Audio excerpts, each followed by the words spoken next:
Good afternoon, everyone. Hi, hello, thanks, Ouija. All right, a couple of things at the top before we get going. The president has been receiving updates on the wildfires that have already scorched over 500,000 acres across the Texas Panhandle. We are grateful for the brave firefighters and first responders who are working to protect people and save lives, and we urge everyone in the affected area to remain vigilant and heed the warnings of local officials, especially those who have been ordered to evacuate. White House and federal officials are in close contact with state and local officials on the front lines of these fires, and FEMA and the U.S. Forest Service are providing assistance to the state. Specifically, FEMA has issued 2 fire management assistant grants to support Texas and 1 grant for Oklahoma. The National Interagency Fire Center and the U.S. Forest Service are also providing firefighting assistance, including tanker planes. As always, we stand ready to provide further support as needed. And tomorrow, following Secretary Becerra's trip to Alabama, the White House Gender Policy Council and Office of Public Engagement will host a listening session on the importance of access to IVF following a devastating Alabama Supreme Court decision. The Biden-Harris administration will continue to speak out against this ruling, fight to protect access to reproductive health care, including IVF, and call on Congress to restore the protections of Roe v. Wade in federal law for all women in every state. And we will have more, obviously, to share on this event later today. Also today, President Biden will sign an executive order to protect Americans' sensitive personal data from exploitation by countries of concern. This is the most significant executive action any president has ever taken to protect Americans' data security.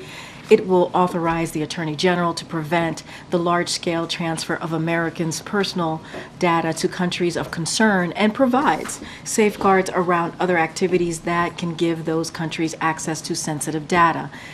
Buying data through data brokers is currently legal in the United States, and that reflects a gap in our national security. Today, we are taking narrowly crafted steps to close that gap. As a result of the EO, the Department of Justice will begin a process to put regulations in place to prohibit the sale of data, or put in place a cybersecurity safeguards on the transfer of data. Of course, throughout this process, we engage heavily with industry and other stakeholders to minimize any unintended economic impacts that will continue as this process moves forward.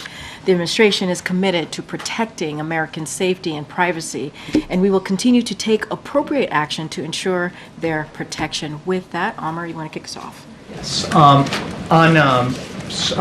Leader McConnell's announcement today, did he call or let the president know if he was here yesterday ahead of the announcement that he would be making it? So I don't have any details to read out to you outside of obviously the readout that we had, or beyond the readout that we had from yesterday. You heard directly from the president just moments ago. I believe you were in the room, Amr, and I'll quote the president. He and I have trust. We have a great relationship. We fight like hell, but he has never misrepresented anything.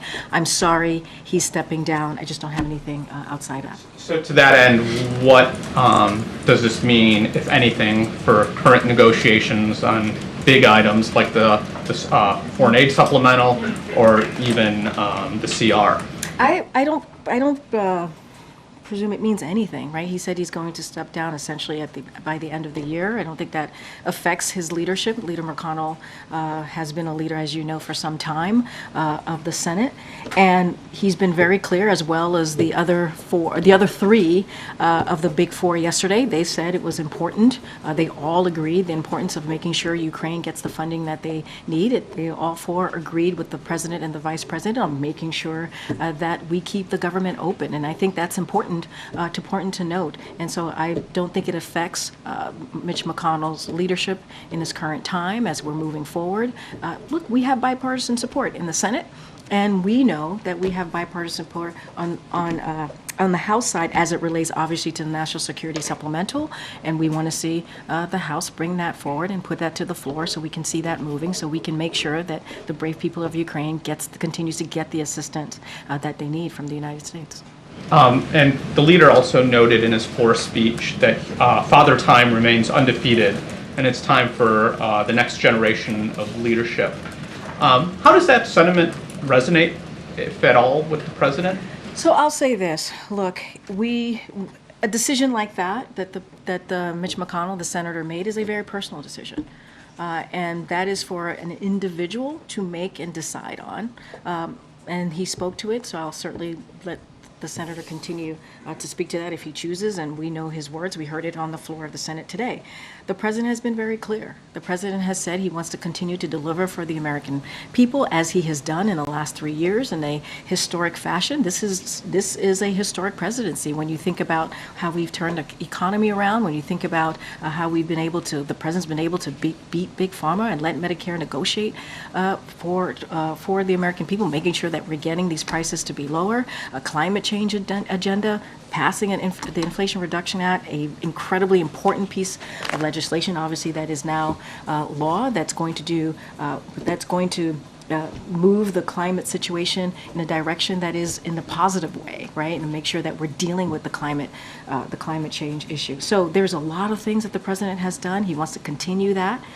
And that's what he's looking towards to do. And obviously, you'll hear a lot more from him next week as he addresses Congress. And just indulge me on just one non-McConnell question. Yeah, sure. He's going to the border tomorrow. What should we expect him to see and do? And what's his objectives? What does he hope to accomplish tomorrow? So, as you all know, we've announced, and you all reporting, he's going to go to Brownsville, Texas tomorrow. He's going to meet with Border Patrol agents, law enforcement officials, frontline personnel, and local leaders. While he is there, the president will be briefed by officials from the Customs and Border Protection, U.S. Citizens and Immigration Services, and Immigration and Customs Enforcement. And the president will also deliver remarks to highlight the need for Congress to pass the Bipartisan Border Security Agreement that was negotiated out of the Senate, as you know, not too long ago, and took 4 months. 4 months of us, the White House, working with Republicans and Democrats in the Senate to get that done. And obviously, Republicans have rejected that because of politics. Thanks, Karine. The president said he's sorry to hear that McConnell is stepping down, but what impact broadly does he believe this will have on the Republican Party, on the future of the party and the future of Congress? Look, I'm not going to get into, evaluating or looking into how this is going to affect the Republican Party. That's for them to speak to. What we're going to continue to do is work on behalf of the American people.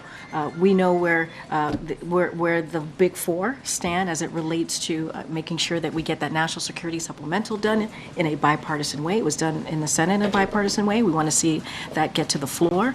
We know where the Big Four stood yesterday on making sure that there is not a shutdown, that is avoided, that Congress do its job and keep the government open to make sure that Americans get the programs that they need from the federal government. Important programs, important resources that is critical to the American people. That's where we stand. That's what we understand. As it relates to the Republican Party, that's for the Republican Party to speak to. And did the president take a mental fitness or a cognitive test during his physical this morning? So let me just say, I did see Dr. O'Connor, and he stopped by my office earlier today after the president completed his physical this morning, as you all know. He was happy with how everything went, and as soon as he finishes completing the memo, it will be a robust, comprehensive memo. We will certainly share that with all of you, as we have done in the last 2 years. And look, you saw the president return to work. He took some of your questions not too long ago, and you saw he's going to continue to fight for the American people. In this particular instance, he was talking about fighting crime. So the president's going to continue that process. As it relates to, you were asking me about a cognitive test. As it relates to that, look, the president doesn't need a cognitive test. That is not my assessment. That is not my assessment. That is the assessment of the president's doctor. That is also the assessment of the neurologist, who has also made that assessment as well. And, and you've heard us say this, and I'll reiterate this, the president's doctor has said, if you look at what this president, the president who is also the commander-in-chief, he passes a cognitive test every day, as he moves from one topic to another topic, understanding the granular level of these topics. You saw him talk about fighting crime today. Tomorrow he's going to go to the border. Next week he's going to give a State of the Union address. And so we have to keep that in mind.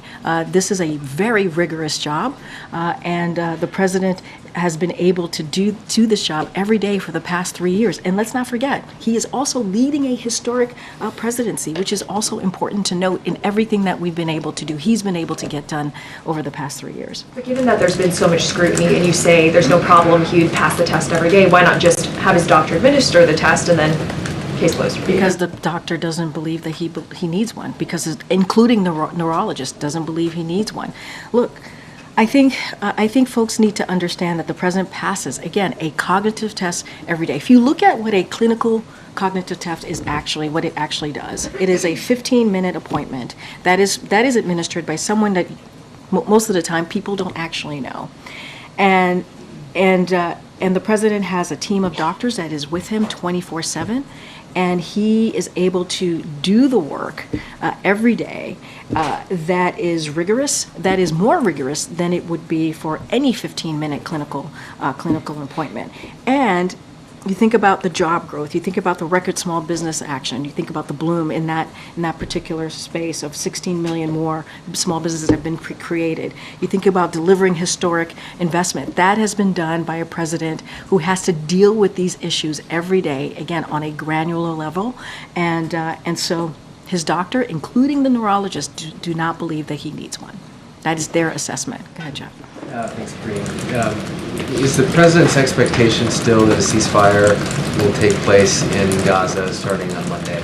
So, look, the president obviously and his team has been working 24/7 for some time now, as you all know, to get to a ceasefire.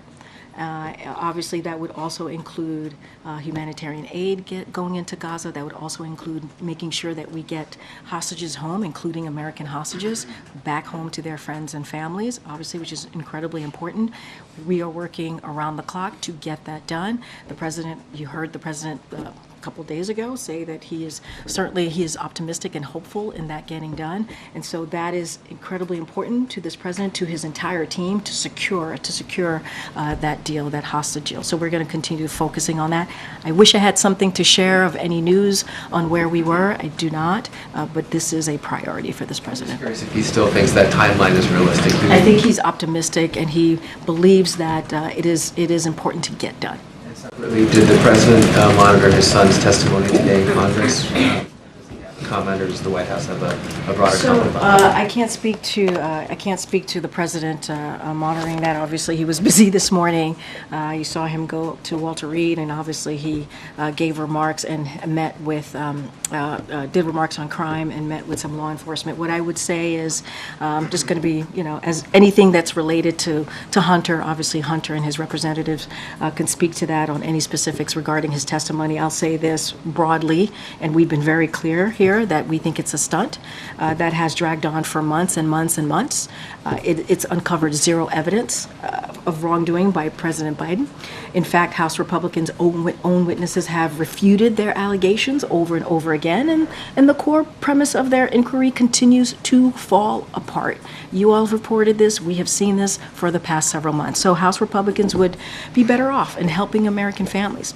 There's a national security supplemental that if it went to the floor, it would pass. That would help our own national security. That would help Ukraine. That would help making sure we get that humanitarian aid into Gaza, making sure that we're continuing to assist Israel. And also, let's not forget the Indo-Pacific. There is a potential shutdown. The clock is ticking. They need to do their jobs and get that done. And so, look, that's kind of where we are with this. It's dragged on. There's zero evidence. We think it's baseless. Anything else, I would refer you to our White House counsel. Okay. Just on the news about Senator McConnell, do you know if the president feels like he increasingly has fewer Republican governing partners that he can work with on Capitol Hill? I mean, look, we're talking about Mitch McConnell, the leader. Obviously, he's been in that role as senator for some time. Has worked very closely with this president. You heard from the president how he views their relationship, a very important relationship.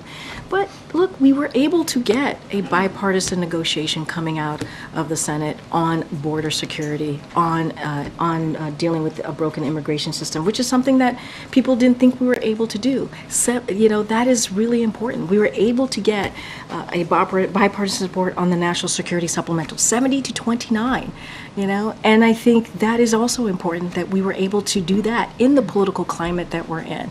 Are we sorry to see Mitch McConnell go? Because obviously in November when he steps down, he still sounds like he's still going to be in the Senate. He's just stepping down his leadership. So I want to make that clear as well. And the president said he's sorry to see that happen, but we believe that there are still ways and still Republicans, certainly in the Senate, that we can work in a bipartisan way, and we have done that. We have done that over the last 3 years. A little follow-up to Jeff's question, but more narrowly tailored, I guess. Is the president supportive of his son Hunter, sitting down for this closed-door deposition today? Does he think it's a good idea? I'm just not going to get into private conversations that the president has with his family. Just not going to do it from here. I'm just going to leave it there. I shared our thoughts on this. We've been very clear how we think it's a political stunt. We would love to work with the House Republicans on issues that matter to the American people. The president has said, why don't they focus on the American people instead of his family? And everything that they have moved forward with as it relates to this certainly has been baseless. I'm just not going to get into a private conversation with the president. Thank you, Karine. Was President Biden surprised that more than 100,000 voters in Michigan in yesterday's primary chose to vote that they were uncommitted? So look, I'll say this. The president appreciates the people of Michigan coming out last night to make sure that their voices were heard yesterday. I think that's really important. And he is proud to have received more than 80% of the Democratic Party voters vote. And I think that's really important as it relates to the uncommitted. Look, I said this yesterday, there's been senior officials that have gone to Michigan as recently as earlier this month to hear directly from the Muslim and Arab American community. And we understand how personal this is, how this moment is incredibly painful.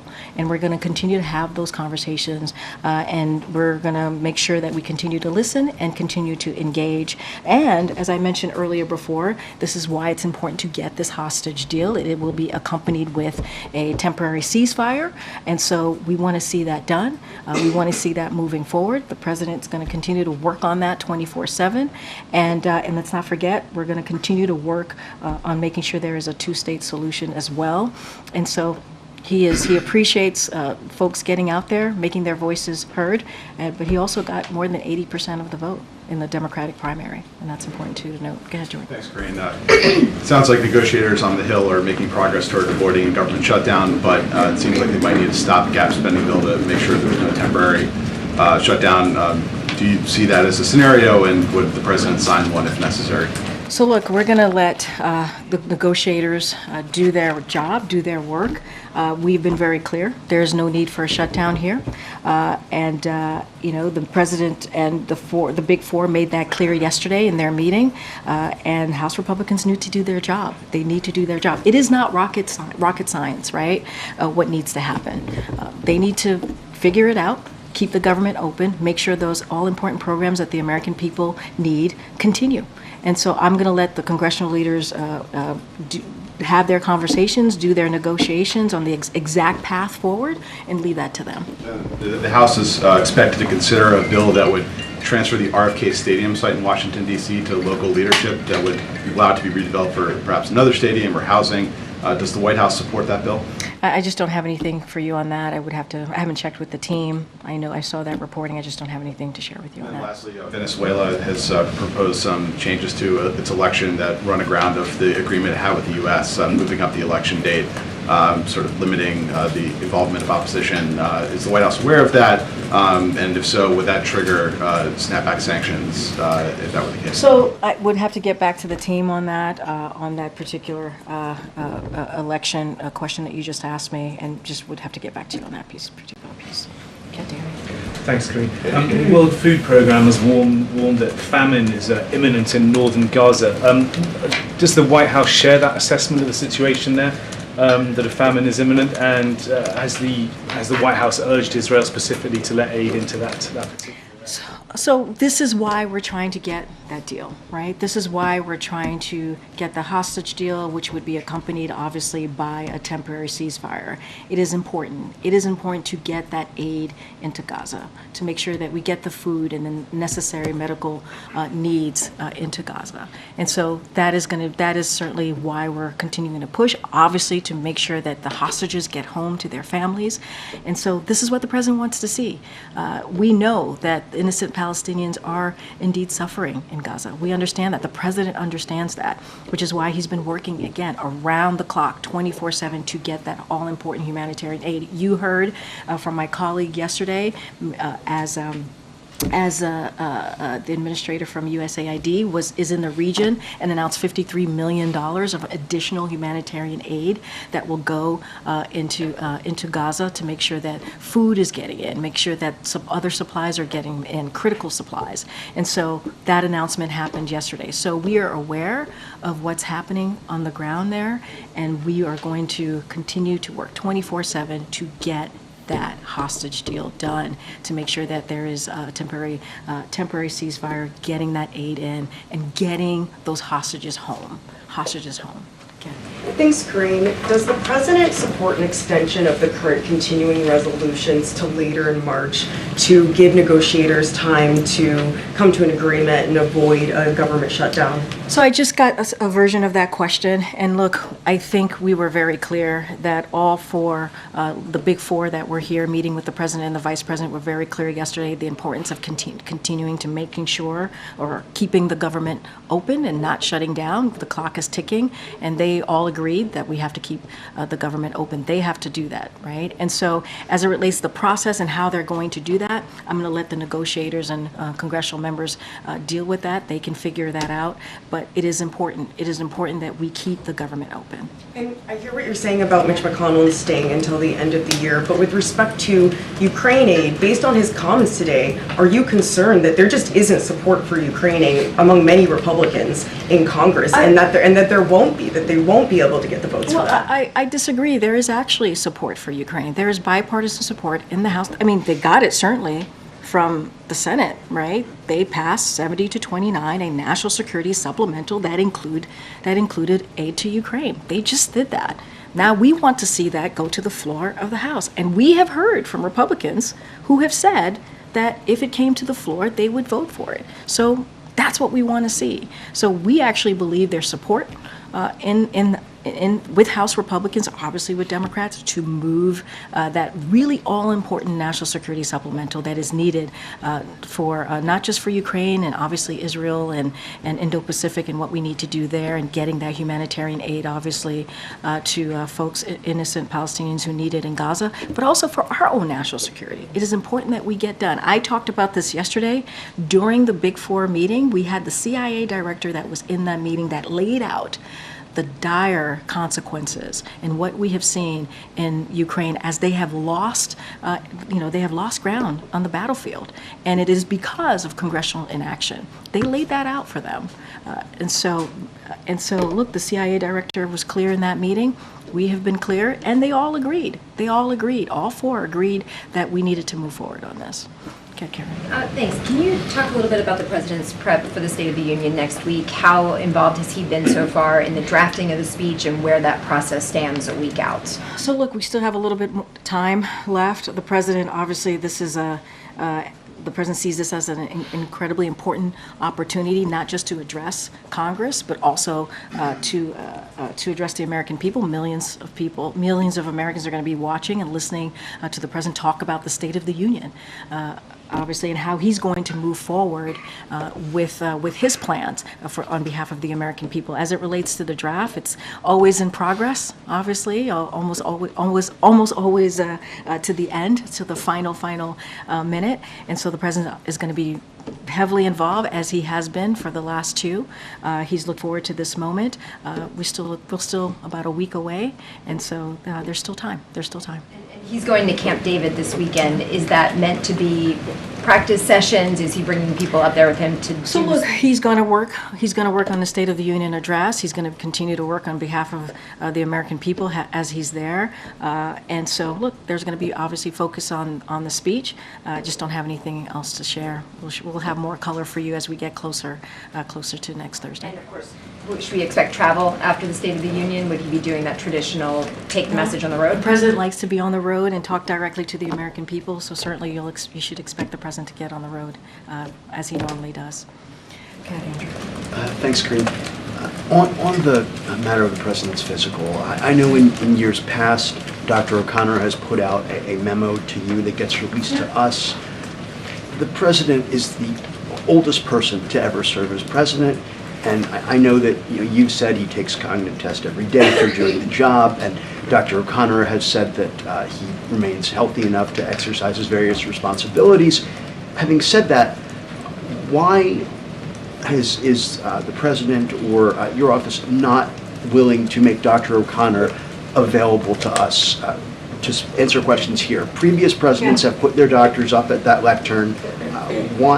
Why not this So a couple of things, Andrew, and the president said that they thought he was too young. So, you heard from the president, he talked about this when he was asked. And so, look, as it relates to Dr. O'Connor, look, this is someone who has served under Republican and Democratic presidents in the White House as a military physician, extensively in the field as well. And so he is well respected, and let's not forget he did this with a team of 20 doctors who participated in completing the president's physical at Walter Reed. So it wasn't just him. There were specialists that were part of this as well, and I think that's important to note. And I said at the beginning let me finish.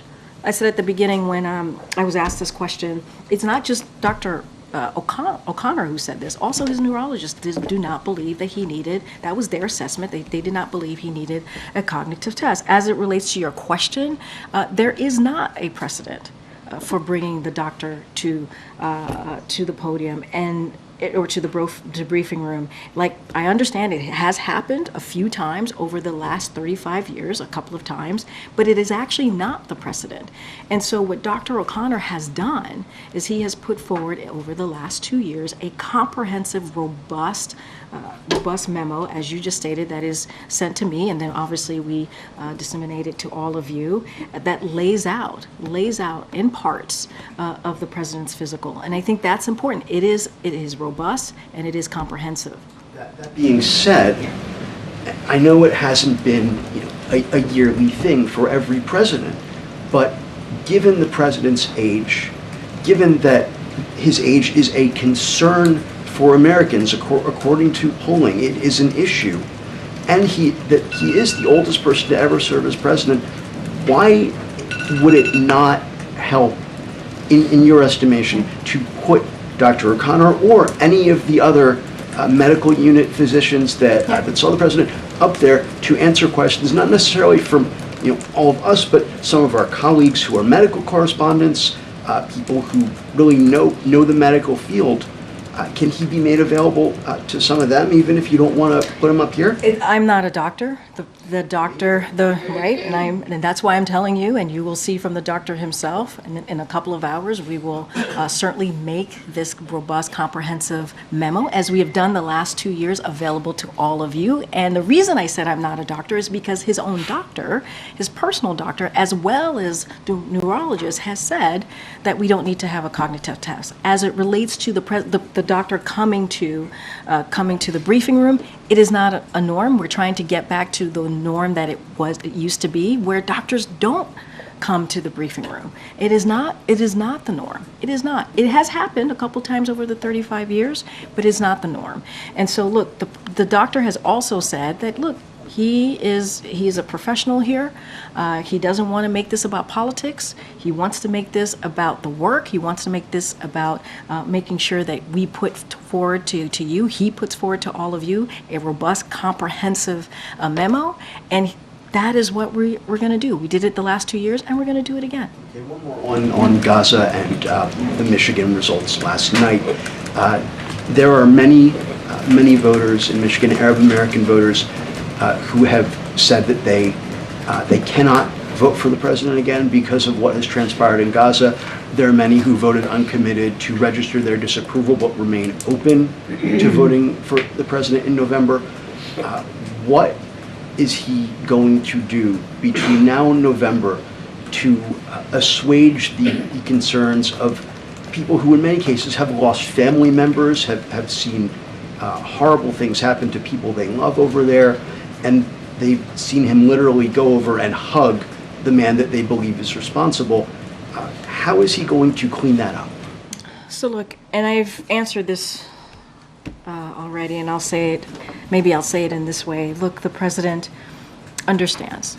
He understands how painful this moment is to many people. He gets that, which is why he has had conversations with the Arab and Muslim community, listened directly to them and heard their concerns.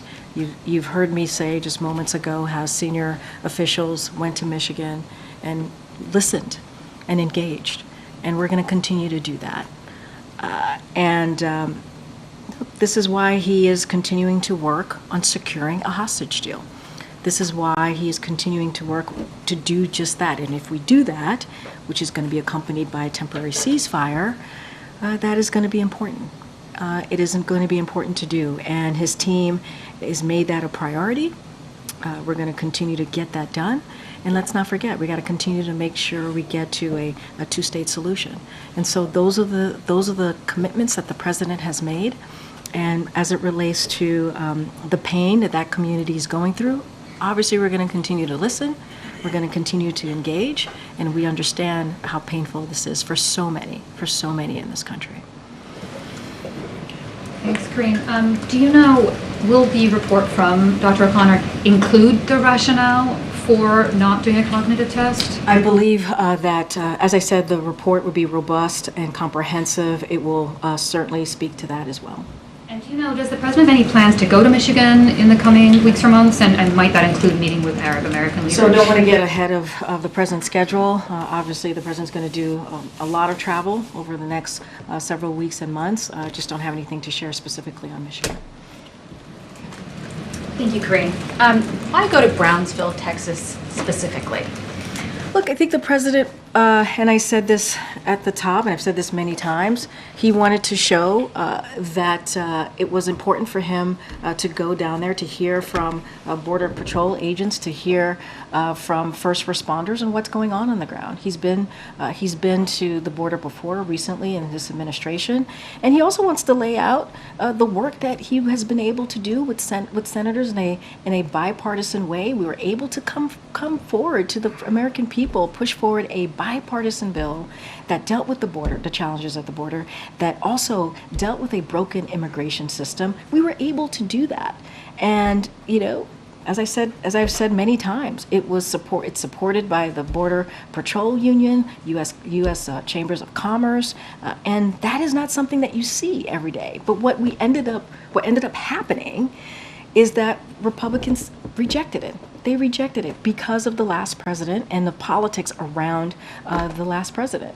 And so, look, the president's we actually even said that once that bill was killed by Republicans, that American people are going to hear directly from the president. Well, the reason I ask is because Brownsville is one of the slower sectors. In the month of February, they averaged, I think, 17 illegal crossings a day for a little more than 450 in the month. The number one sector has had more than 14,000 in the same time period. This administration has often criticized Republicans when they go to the border and hold similar press conferences as saying that they're doing publicity stunts and photo ops. So how is this any different? Oh, it's very different. What House Republicans have done is nothing, absolutely nothing. If anything, they consistently get in the way. They consistently get in the way of what the president is trying to do to get more resources. They are turning this into a political stunt by listening to Donald Trump and saying that they need to kill it. This is what they've been doing, and making it political, where the president got his team, directed his team to work with senators, both Republicans and Democrats, to get a bill done. But the president's not going to actually see the parts of the border where it's actually really bad. I think you're missing the point. The point is the president actually did the work to get a bipartisan bill done that deals with an issue that the majority of Americans care about. He did. It dealt with border security challenges. It dealt with immigration policy. He actually did that. Republicans got in the way. They rejected it. Well, Republicans in the House got in the way, and then it was rejected because of what they were told by the last president, by Donald Trump, to kill it. They literally, Jackie, put politics ahead of the American people. That's what they did. What do you say to people, though, who think that this is just an election year stunt? Finally caring about the border after it's been a problem for the last 3 years. Here's the thing. Here's what I would say. On the first day of this president administration, he put out a comprehensive immigration policy to deal with this issue. He did that on the first day. That was his first piece of legislation. I would hope the American people would see how serious this president was or is about fixing this issue. Not only that, spent 4 months having a bipartisan conversation, doing negotiations to come up with a bill, with a proposal that was, again, approved by the Border Patrol Union, right? That's supported by U.S. Chamber of Commerce. We don't see that. And that's because of the president's direction of what he was able to do, because he got involved and worked with Republicans and Democrats in the Senate. And then when we got this bill done, by the way, it included a lot of things that House Republicans wanted. When we got that done, it was rejected because of politics. I mean, that's where we are. That is where we are. So the president's going to make that very clear and take it directly to the American people. Karine, has the president spoken to the family of Laken Riley, the young Georgia student who was murdered allegedly at the hands of an undocumented immigrant? So first of all, I do want to extend our deepest condolences to the family and loved ones of Laken Riley. Given this is an active case, I'm going to be really careful about speaking to that case more specifically. Would have to refer anything specific to that case to law enforcement and obviously ICE. And the president, I don't have anything regarding to the president speaking to the family, but it is heartbreaking. I can't even imagine what the family's going through. And so, anything else specifically, I would have to refer you to ICE and law enforcement. Just for clarity, when you say you don't have anything else in regards to them speaking, so we can assume that they haven't spoken to this point at least? I just don't have anything to read out to you. If they have spoken, will you correct us and let us know that there is some that you can't we would let you know. I just don't have anything for you. Perfect. You got a lot of questions about Michigan. I just want to ask this a little bit differently. I know the president understands the way that people of the uncommitted community felt in registering their votes. What message does the president think was being sent by those 100,000 Michiganders? What does he believe they want to see him do? Look, I can't speak for them, right? No, seriously, I can't. But the White House has spoken to them, so I guess presumably the White House would know what they want to see him do.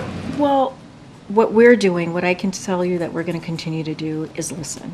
And we understand how painful it is for the community. That is why. Let's not forget, that is why. And I think that's what you're alluding to in your question to me. He's had his senior advisors, senior officials go to Michigan to have those conversations with that community, Arab and Muslim leaders. And we're going to continue that conversation. And he believes it's important for people to feel like their voice is being heard. That's our message. But let's not forget, there's also work to be done, which is what the president's been doing for the last several months, 24/7 with his team, getting that hostage deal so that it can lead to a temporary ceasefire. We want to make sure that happens, and the president is going to work very hard to secure that and getting to a two-state solution. I haven't spoken to the leader of the House Democratic leader in the State House there in Michigan just yesterday. One of the messages that was communicated in that conversation was his desire, A, to communicate this message directly to the president. So is that under consideration, A? And B, that the president not just continue to make efforts to get the hostages out, but that the U.S. policy change vis-a-vis Israel and what it's doing is Gaza. Is the president open to changing course in that regard, which includes the provision of weapons to Israel? So look, the U.S. policy is not going to change on this, but what we can do is get to a temporary ceasefire so we can get that humanitarian aid into Gaza to the innocent people of the Palestinian people who need that aid. And you heard us announce yesterday about the $53 million that was announced by Administrator Powers, and we believe that's also important to do, to continue to do that, get the food that's needed to get in there, and also incredibly important medical supply as well. And so we're going to continue to work with Israel on getting that done as well, making sure we get that humanitarian aid. We believe getting to a temporary ceasefire is important. Of course, the president wants to see this war end, of course. And that's what he's working towards, getting a temporary ceasefire, making sure there are hostages that are being held in Gaza. Their families and their friends, and 6 Americans, exactly. Their family and friends want them to come home. We got to make sure that we get them home as well. So that's where we're focused on. That's what the president, he spoke about it just a couple days ago, obviously, when he was in New York. He's hopeful. We're going to continue to work towards that end. Thank you. Thank you. In 2 weeks from now, there will be third anniversary of the first Quad summit, which the president held here 3 years ago. In these 3 years, what has been achieved in the Quad front? Do the challenges remain the same? So I would say this: the president is incredibly proud of the progress the Quad has made over the past 3 years. To your point, the anniversary is coming up, and we're hoping to continue that momentum in 2024 under India's host year, as you just stated. And we're talking about not just the United States, obviously India, Japan, and Australia. And we all have a shared vision here of a free, open, and prosperous Indo-Pacific. The Quad is helping all of our nations deliver concrete benefits to the Indo-Pacific across a number of critical, important sectors. So we look forward to continuing that progress for the Quad in 2024, and not just in 2024, but also beyond. As Quad has made significant progress, as you said, the President formed another group of 4 countries called I2U2, Israel, US, UAE, and India. In the context of the war that's going on in the Middle East, has this grouping taken a back burner? Is no longer active? No, not at all. Still a priority. I2U2 remains critically important, and the president is deeply committed to making sure that we continue with I2U2, obviously with our partnership among our 4 countries and beyond through innovative, inclusive, and science-based solutions to advance, let's not forget, enhance food and energy security, space operation, and other ventures, advancing projects on water conservation, waste management, and other areas. So there's a strong future for I2U2, and so we're looking forward to continuing that partnership, and has not taken a back burner. It is certainly continues to be a priority. One more question, if I may. As the president heads towards the border tomorrow on illegal immigration, there are many groups, mostly Indian Americans, who feel that the president is not much as serious as he is on illegal immigration, is not much serious on legal immigration systems. He hasn't held any meetings with those groups, what the problems are, what the issues are. Can you give us a sense what the steps the president has taken to address them?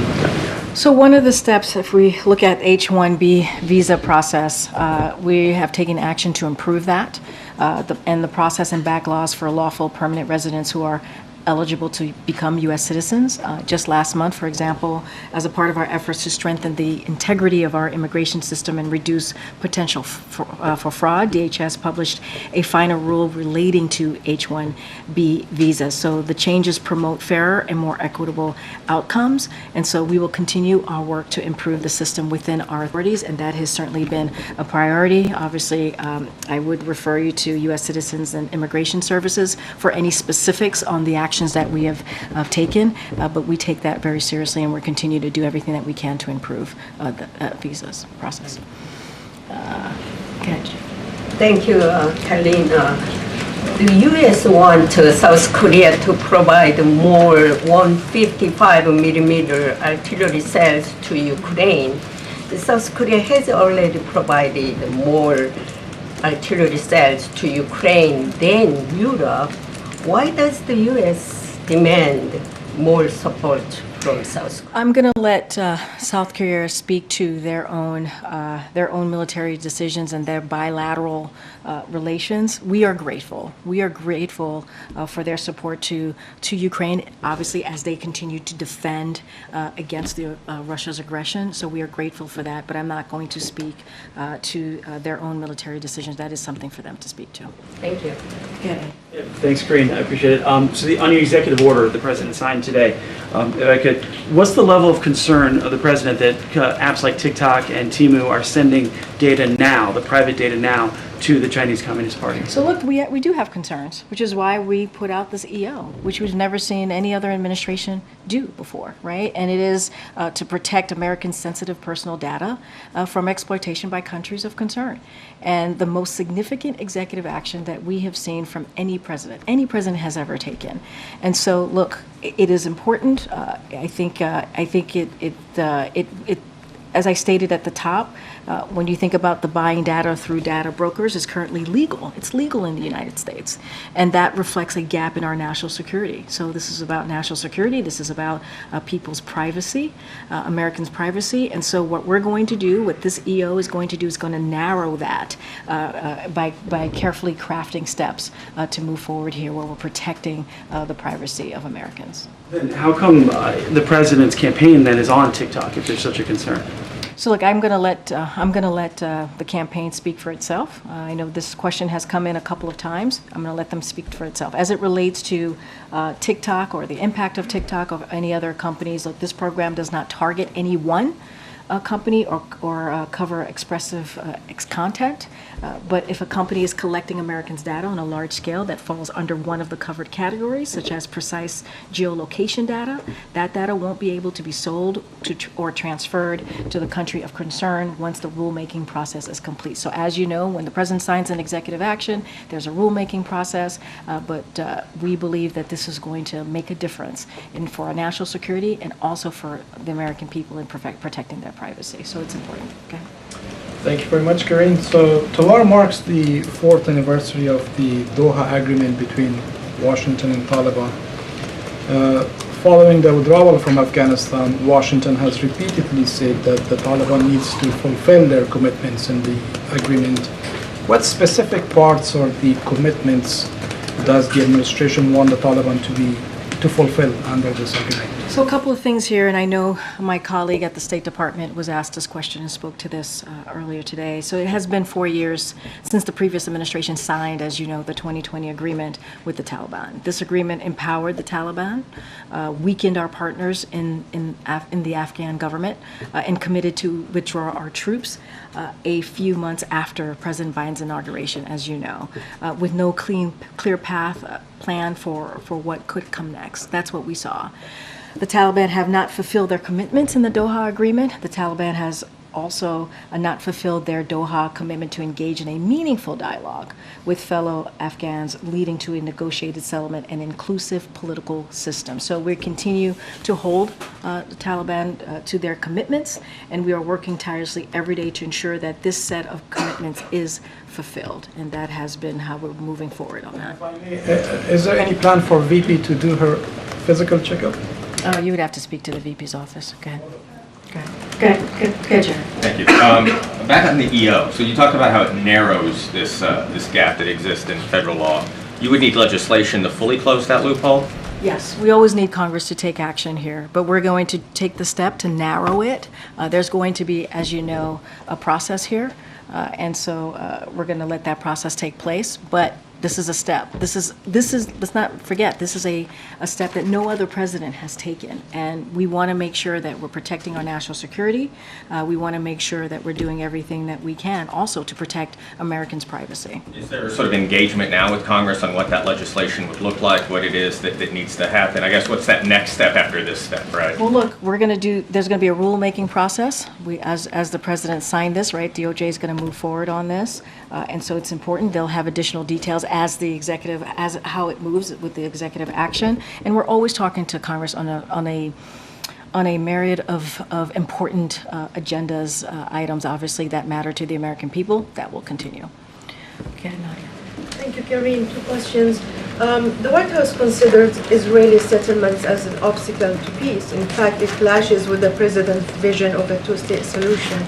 So Israel is intending to build 3,000 new units to one of the biggest settlements in the West Bank, which is Ma'ale Adunim. So do you see this as the Prime Minister Netanyahu defiance against the president and making his vision of a two-state solution redundant? Say that last part. Is Netanyahu, by building these settlements that clashes with the White House vision of a two-state solution, is he defying the president and making his vision redundant? Is he defying President Biden? I mean, look, we have certainly seen these reports, and we've been really clear about how disappointed we are by the announcement, right? And look, it has been longstanding U.S. policy under both Democratic and Republican administration that new settlements are indeed counterproductive, as you just stated in your question, as we try to head to peace, right? They are also inconsistent with international law. So we're going to continue to be firm in opposition to settlement expansion. I don't have anything else to share. Obviously, we continue to have diplomatic conversations with the Israeli government, but we are going to be very clear about our disappointment in this. It is not, that has not been our longstanding U.S. policy has been very clear under both Republican and Democratic administrations on this particular You issue. also referenced the $53 million in humanitarian aid. The problem that many people see, especially UN organizations and agencies on the ground, is the method. How can you get this money or this aid to people who are starving? Some countries has been doing airdropping of food, like Jordan and other countries. So why can't the U.S. do the same?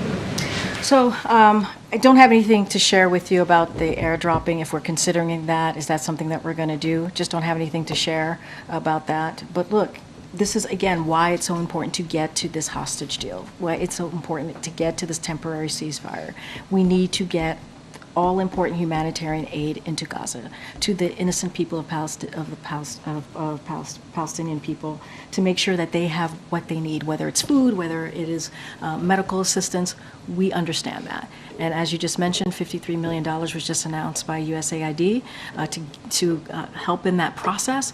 But we have to get to this hostage deal. We have to. It is important to get the hostages home and that aid in and get that temporary ceasefire. So the president's going to work on this, continues to work on this 24/7. He's committed to this. He wants to make sure that we secure that deal.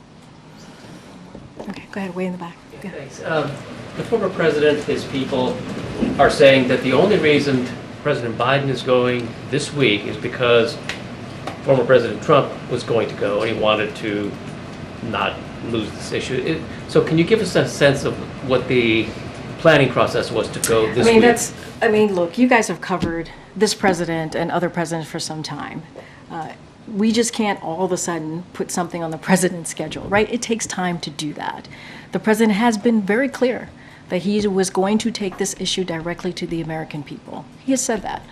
When Republicans rejected that Senate bipartisan bill on border security, on the immigration policy, right, to fix a broken system that has been broken for decades, he said he was going to take it directly to the American people.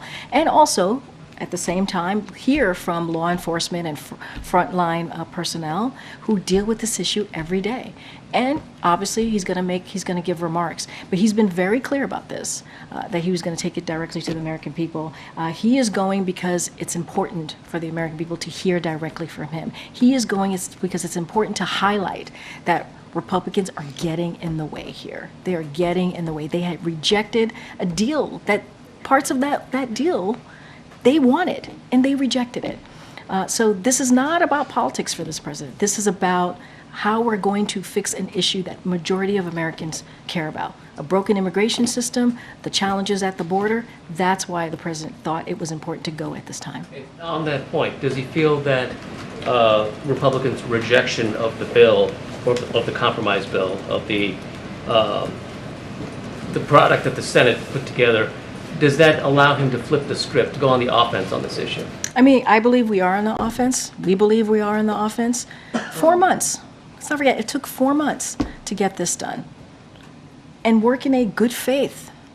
And we have said, if this bill was able to get it to become law, it would have been, yes, the toughest, but also the fairest that we have seen in some time. And look, we believe we're on the offense because we did the work with the Senate in a bipartisan way for 4 months. And Republicans rejected it. They allowed politics to get in the way. When you work in a bipartisan way, right, in good faith, you're putting politics aside and you're trying to get something done on behalf of the American people. That's what the president did.